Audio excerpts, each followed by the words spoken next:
then we know 1 year is less now, another year gone, and we go there. So we are working very hard to make sure that we can repatriate those people to go back. In the meantime, we have problems. U.S. government stopped all the money. USAID money suddenly disappeared. And what used to be $12 a month per person for food, suddenly that $12 disappeared. Somebody said, okay, we can accommodate for 2 months for $6 a month. I said, okay, $6. Now it's $3 a month.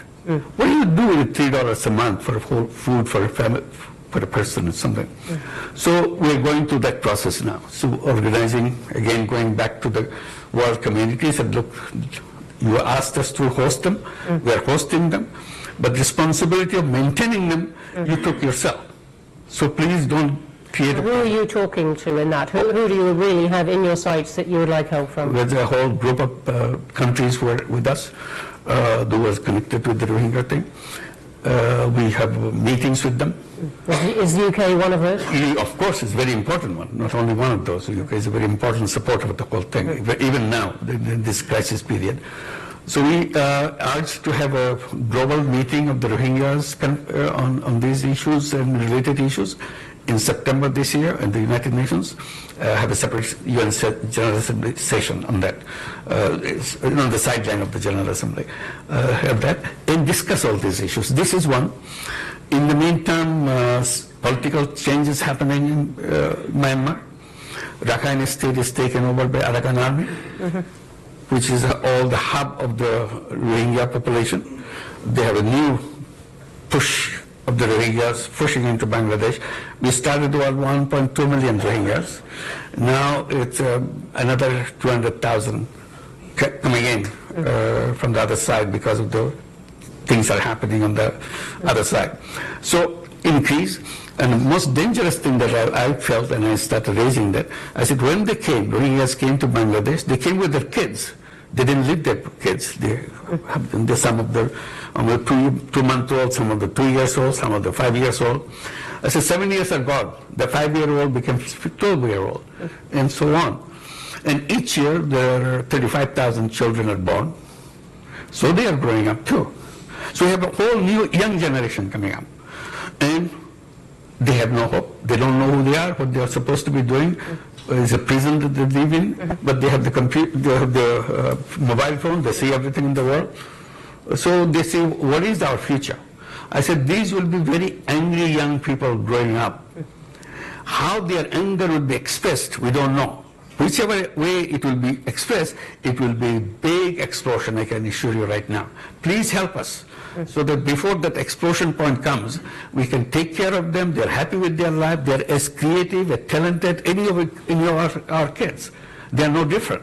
But they are in a situation, they see the world outside on their mobile, we see their televisions everywhere, but they don't see their life, they're in a prison.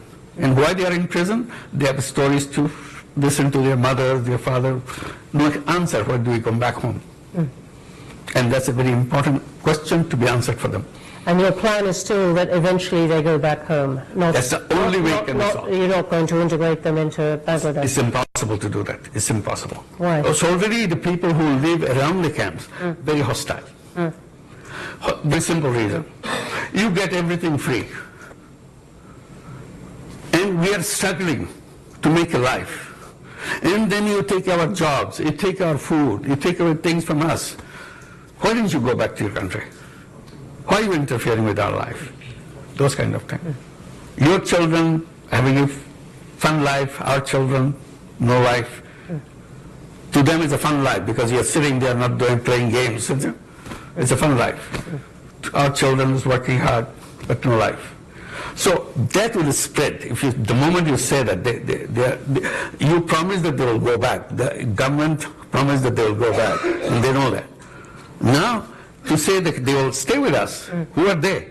We are having difficulty now. You are putting them into us. No political government, no government will accept that. You've made the point very, very clearly. Let's go to questions. There are going to be a lot of them because there are a lot online, I can see already. Well, a lot of them. Hands up everywhere. I take the first opportunity. Who is speaking? Me. I'm going to go to the woman here. in the front. Okay. And then we're going to go one at a time. I'm going to take a couple here. I will come to you. And I'll get the people in the back as well. Thank you for the opportunity to question you. My name is Sami Akhtar and I'm a UK correspondent for the Daily Shongram Pratidin. So I have a question for you about your reformation agenda. You have said that for the freedom country or Bangladesh, new Bangladesh, you have to change some key pointers. Those are related to your reformation, which is reform. So now my question is to you that when you arrived at Dhaka airport on 8th of August 2024, you said that your main challenges is to bring all the people together. So whenever we see that the Bangladesh first President Bangabandhu Sheikh Mujibur Rahman's, his house was demolished by over the 6 hours by Dhaka City Corporation bulldozer. So there we have seen that the administration was silent. So on this basis, you have you have made division by separating particular persons or their supporters. So on this basis, we can say that how you plan for reform Bangladesh or make unity, accept them, and are you an only advisor for the other half, excluding them particular parties or the persons? Okay. Thank you. Thank you very much indeed. That's a lot of, yeah, simple answer is lots of questions, lots of issues, all came at the same time. We couldn't handle everything right away. So it's a kind of a period that we have gone through. Things have calmed down, come to order. Now we are dealing with it. Bringing order to the nation was a big task for us because the police force that we got, yesterday they are shooting at the kids. And today suddenly they said, okay, clear the road, get out. Who are you? They want to beat you up because you killed my brother, you killed my son, you killed my sister. And now you're telling me to do what to do. So they're afraid to go to the road. So we had a deadlock situation. We didn't know how to handle those kind of things. So it took time. And luckily, I can report you, that has come down now. People are accepting the police, all the people that we identified as a perpetrator of all the terrible things that happened to Bangladesh, taken out of the services, and they will be under trial. This is the trial becomes such an important thing. You know the person. It's not something some police says, I know the guy who did that. It's in front of me. It's in my video. I can show you my video. The whole thing happened in Bangladesh with open videos everywhere. So all recorded. It's an amazing kind of uprising where every single event is recorded as it happened. Not one camera. Everybody has a camera. Everybody's taken. It's all been assembled, it's identified, and we are trying to clean. We are not saying that we are a government to solve all the problems. We are successes. We have now a police force which can bring law and order in the country and so on. So we are, and the unity of the political parties is a #1 goal for us. We have been sitting together, all this thing we're talking about creating a July charter. It's not an easy thing for all the parties to sit together and debate. But we're doing that. And I'm promising you here, and I hope I can deliver you in July. July is next month. That charter will be announced in the presence of all parties. That's the best unity you can get in any country after a revolution within a month, within a year. Okay. Thank you very much. The front row here, the man next to you, is so packed. Thank you, Chair. I'd like to say who you are, please. My name is Bulbul Hassan. I work for Channelist Television. I've got a very precise question. People in Bangladesh, a significant number of people in Bangladesh, apparently disillusioned with the conventional political system. So once the election is over, the democratically elected government takes over, are you in a position, or do you have any desire to be a part of that government? No way. No way. Good one. I think none of our cabinet members would like to do that, not only me. So our job is to make sure the transition is managed well, and people are happy when we hand over power to the elected government. So we want to make sure election is right. That's a very critical factor for us. If the election is wrong, this thing will never be solved again. It will be very difficult. Thank you for the question and answer. Right, last one in the front row here, and then I'm coming to the back, and over here. We've got good time. Not for everyone, but lots of time. Sorry, for me. Sorry, no, I'm this chap here. Sorry. Hi, thank you very much for arranging this event. My name is Diwan Mehdi. I'm the Director General of British Bangladesh Chamber of Commerce and Industry. First of all, I would like to say thank you to you for taking the responsibility in a big chaos when the young generation was wanting for a big change. So you showed the courage, and we appreciate your time and patience. We had no other option. Therefore, Okay. My question is to you. We have seen a very surprising role played by India. They seem to be a democratic country, but when it comes, we talk about Bangladesh, their role is very unclear. In what capacity, if I speak very legally, they are keeping Sheikh Hasina in their country, while there would be a trial going on in our country. And the same question was asked in their parliament. They did not have any clear answer. And I know you are a very well-known person, like internationally. In order to create pressure on India, how you are using your lobby in terms of United Kingdom, in terms of USA and other countries, because this is very surprising in 21st century. If we see a prime minister fled from one country after killing thousands of people, after making injured thousands of students, like number of incidents we have seen there was no internet even. Our friends were there, our family member was there, and someone needs to take the responsibility. And in what capacity India is keeping her? Thank you for the question. as you described, if I had the chance to show the 1 minute video of 1 minute video for the entire thing, so whatever somebody captured, you'll understand what it is, how the things happen, how terrible things, how cruel things happen. So it's not the 1 minute. It goes on month after month that happened and came to the peak of this in July, and finally 5th of August the government disappeared. So all this anger is in there, and the whole anger and everything is now transferred in India, because she, the Prime Minister, went there and started, not only she's living there, the problem is, when I had a chance to talk to Prime Minister Modi, I just simply said, you want to host her? I cannot force you to abandon that policy, but please help us in making sure she doesn't speak to Bangladeshi people the way she is doing. She announced such day, such and such hour she will speak, and the whole Bangladesh get very angry that why is she speaking? Why is she keeping this whole anger thing inside of us now? And is India doing what you asked? No. Modi's answer, I quote, he said, it's a social media, we cannot control it. What can you say? It's an explosive situation. You can't just walk away by saying it's a social media. So this is what is still going on. May I ask you, I believe in technical terms, Yeah. you've written an informal, an unsigned diplomatic note Yes. to India. Yes, we did. Asking for her extradition. Absolutely. And they've noted that it has arrived. But does that mean, in a sense, you're leaving it to the next government? This will continue. I mean, this Yeah, is, but it is- now, it in is the not meantime, the- another stage has come. Yeah. I just want to add. Now there's a case, the International Criminal Tribunal, which has started the trial process.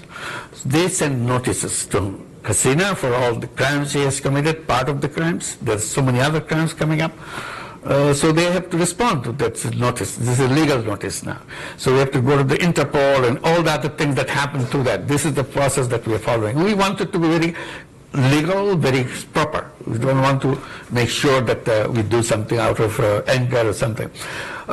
We want to build the best of relationship with India. It's our neighbor. We don't want to have any kind of basic problem with them. But somehow things go wrong every time, because of all the fake news is coming from the Indian press. and many people say it has connections with the policymakers on the top and so on. So this is what makes Bangladesh very jittery, very, very angry. We try to get over this anger, but the whole barrage of things keep happening on the cyberspace. We can't just get away from that. Even if I try to peaceful, suddenly they say something, do something, anger comes back. Okay. So this is our now big task to make sure that we can have at least a peaceful life to go on with our life, to create the life that we are dreaming about. Okay, thank you. I'm going to take two now. You've been very energetic, right by the wall. Yep, you. And then I'm going to take the one who has been, yes, you, who is going like that. Right at the back, yep, you, pointing at your own head, yep. Thank you, Professor Yunus. My name is Nazimuddin. I'm the chairman of Dr. Ramshamati UK. I was born just 2 miles away from your birthplace. Okay. So with that disclaimer, I wanted to ask a question to you. Will you seize this opportunity, this moment, to break free from fascist structure and system, and then allow the people to vote for the reforms that you are taking and embed that reform into a constitution, and through referendum allow people to vote for it? As far as I'm aware, about 20,000 comments that I read on social media, 95% people support your reforms. We don't want to be hostage to political parties. Why don't you just go back directly to civic societies and the people and allow them to vote whether they would like to go ahead and change Bangladesh for the future and make it a real tiger for the world economy. Thank you. Thank you. I want to be clear. Are you asking for a vote on the charter? Absolutely. What Yeah. I'm asking is that July Charter, of course, will be a legally binding agreement. Yep. But in order to sustain that reform, it needs to be structurally built in within Constitution. You'd like a vote on that? Yeah, we heard about that, about having a kind of referendum on the issues that we have. There are so many complicated issues. The argument is referendum will be meaningless because most of the people don't even understand what you're what they're voting for. So people will laugh at it, that it doesn't make any sense. So it's the politicians representing the people, all parties. They are involved in all these political issues and all the national issues, and they're supposed to understand, they're supposed to debate. If they have agreed together, all parties, that's what we are focusing on, all parties, then it's more real than giving it to a referendum of all the package. It's a big package. So this is what the path we took. Referendums have lots of problems with them, many countries know, but... You must be referring to something, they're smiling. But it would answer the point, the challenge to you, that this charter is in some way not democratic. We can come back to that. Let me come to you who stood up. You've been very energetic. Chief Advisor, welcome to London. Thank you. On behalf of British Bangladeshi community, I'm Councillor Saifuddin Khalid. I'm also a practicing barrister, British Bangladeshi practicing barrister in London. I have two questions for you. How confident are you? Could you possibly have just one? It's very quick two questions. I'm not going to make a statement. How confident are you that the political and democratic organs will be well equipped to hold a general election, a credible election with level playing field by April 2026? We'll try our best. And secondly, British Bangladeshi community would like to have a meeting with you. Do you have a plan to meet British Bangladeshi community who are eagerly waiting to meet and have view exchange with you? Thank you, Chief Advisor. Thank you. Thank you very much for inviting. I wish we could, but our program made such a packed program. We are rushing from one to the other. Thank you so much, but definitely we'll try to keep in touch. Thank you. We can take this Very kind of you. as part of the meeting. I'm going to the woman in a white shirt there. Sorry, I can't quite see. Yes. Thank you. Hello. Professor, my name is Dr. Zoe Mandage, and I'm very, very interested in Bangladesh, and especially the young generation, the generation which stood up for justice. And this is a role model for all of us. My question is that with the new technology such as AI, what can be done? What is in your policies and support you're giving to that 10 million student who rose in terms of, having a hope for future, getting a foot place in the market, in the global market for future and for jobs. And there are obviously countries around you that are running special AI programs. Is there anything that we can do to help and support the students especially? Thank you. Definitely. Thank you. Thank you for your offer. It's a very important offer. We want to be supportive of the young people as much as we can. And I try to bring to the notice of the world and notice of people in Bangladesh. Bangladesh is a very unique country. It's the 8th most populous country in the world. Don't forget that. It's a huge number of people in that country, 180 million people, in a very tiny space. The most important part of that is not about the density of the population, is about the age of the population. Half the population of that 180 million, 90 million people, is under the age of 26. And younger. So this is a unique feature of Bangladesh, where many countries getting older and older, they don't have people to work in these countries. Bangladesh is getting younger and younger, and young population everywhere, and very talented young people, not just young people, very talented, very creative young people. I get goosebumps when I think about this. This is more than gold mine. You can do anything in the world with this young population, only if we can run our country right. Because this is needed not for Bangladesh, it's needed for the whole world. I was recently visiting Japan. Amazing thing, requests they are making. Please send your young people to Japan. We want to take as many as you can send. So we signed 2 agreements in this trip to send 100,000 young people to go and work in Japan.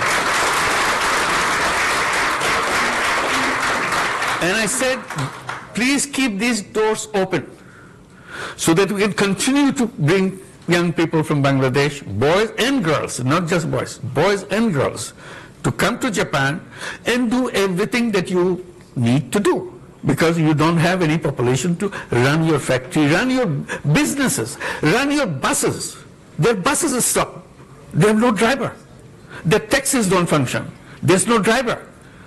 Your businesses shut down because there's no people who run the business. Their agriculture stopped, abandoned, because nobody's there. The machines are there, farmhouse is there, land is there, no people. I said, okay, we will be very happy to help you, to send our young people. They said, only thing you need to do, teach them how to speak Japanese. I said, we'll do that. We'll do that. We are a very lucky country, that's what it is. We're a very lucky country to be so resourceful with human beings. Great. No, can I, I'm sorry, I'm going to come here to the front row. There's a storm of people with things to say. Thank you. Give me a chance. Assalamu alaikum, Dr. Mohammad Yunus. First time I met with him in France when a Grabin Czech fair. Second time in 2099 when Bangladesh problem is arsenic. Yeah. This time Dr. Yunus held one meeting in Paris. This time I was there. Third time I met with him in Spain. Listen, this is a wonderful history, but please could you get to the question? Thank you. Today I am, thank you for everybody to arrange this meeting about in Bangladesh situation. But I want one question. Dr. Yunus, please held the election upcoming 2026, you declare in April. We want to see for the foreign Bangladeshi people also, we have to give a right for vote. This is me. That's right. Thank you. That's our promise. We'll do that. Thank you. Okay, thank you. Sorry, I'm going to take the woman in the second row here. Yep. Thank you. My name is Halima Begum. I represent Oxfam, but mostly I'm here representing my mother, who cannot be here today, and it's an honor to be in this space with you today, Chief Advisor. My question is... Please give my salam to her. Thank you very much. You will be so pleased. The question really I have is how much security can you offer to the protection of women's rights and gender? Because often when we see challenges around democracy, it's women who are then exposed. And as we know, the rollback of gender is quite a significant concern at the moment. Thank you. Thank you very much. There are not so many women in this audience here today, so thank you for the question. Very bold recommendations. Women are outspoken. There are many members in our cabinet represent them, women cabinet members. So the status-wise, we are doing the best possible way. We are not perfect. Definitely Bangladesh has lots of difficulties in getting all the rights established in an open and fair way. But government is committed to establish them. That's all we can assure you. Thank you. Thank you. One here on green on the aisle. So much. Ahmad Rahman. No, sorry. I'm so sorry. It was a very good beginning. Let me see if we can get you in. Let me see if we can get you in as well. Thank you very much. Thank you. It's working. It's on. Your Excellency, welcome to London. My name is Zamira Konopianova. I work for Chevron. So we're one of your largest investors. We've been partnering with your country for over 30 years. My question is what actions your government is taking to attract foreign direct investments into Bangladesh and specifically into the energy sector? Thank you. We are very, very active on that. We have been holding summits of investors, and Chevron is a participant on that. We're inviting many other companies to come and invest. And we are promising them something very important, that you don't have to come and invest here just to sell your things to Bangladesh. Bangladesh is offering itself to be the production hub for the world, not just for Bangladesh. So we provide young people that are ready to work for you, and we provide all other facilities so that you can plug and play situation. You bring your factory, produce it, and sell it to the world. In return, also, we are promising that we will build our port facilities in a world-class way, so that you don't have any difficulty in bringing things to Bangladesh and sending out your products that you have produced here. So that's how we are bringing the investors, not only for Bangladesh, we also keep reminding them, you have a big market right here, not just Bangladesh. You can produce to Bangladesh. We have all the communication things we'll fix it up to deliver it to Nepal. Nepal is a country that cannot access to the ocean, so we will give you the access to the ocean. And you produce it, bring things to Nepal, to Bhutan, even the seven sisters in India, where also we open up, so that we all prosper together. This whole region is a potentially very attractive region for productions. So we are inviting all the companies to come and make use of all the facilities that we are creating. Thank you. Thank you. And I'm going to take a couple of questions from online. There are brilliant questions online, particularly about the election process. I think we've covered it as much as we can in the time, but thank you for the questions. Let me take a pair of questions which are on the Bangladeshi community in the UK. One from Anamo Chowdhury saying, Your Excellency, Bangladeshis living in the UK are sometimes regarded as a disadvantaged community in comparison to others. What advice would you offer to help shape a more prosperous future for them? And then there's one from Katie Dominy saying, what would you like the British Bengali community to do to help Bangladesh? Absolutely. This is an opportunity of lifetime. That you are here, you are lucky that you have access to so many knowledge and success and services and resources. Please bring it to make changes happen in Bangladesh. This is the time for Bangladesh to change fundamentally, not just a touch and go kind of thing. It's fundamental changes Bangladesh is waiting. One of the things we're encouraging to build up apps so that you can tell us who's willing to do what kind of facilities, what kind of knowledge, what kind of ideas that you can share with us, so that you can come and help us to build the country that we are all trying to help transform itself in the quickest way possible. The potential is there. Simply connections with the people. You are here is a tremendous resource for us. Here in the USA, in Japan, in many other countries, the Bangladeshi community, very resourceful community, and we'll be very happy to have your support and your work. Thank you. On that note, we are going to have to stop. I am so sorry. There are so many questions up. Thank you. Thank you.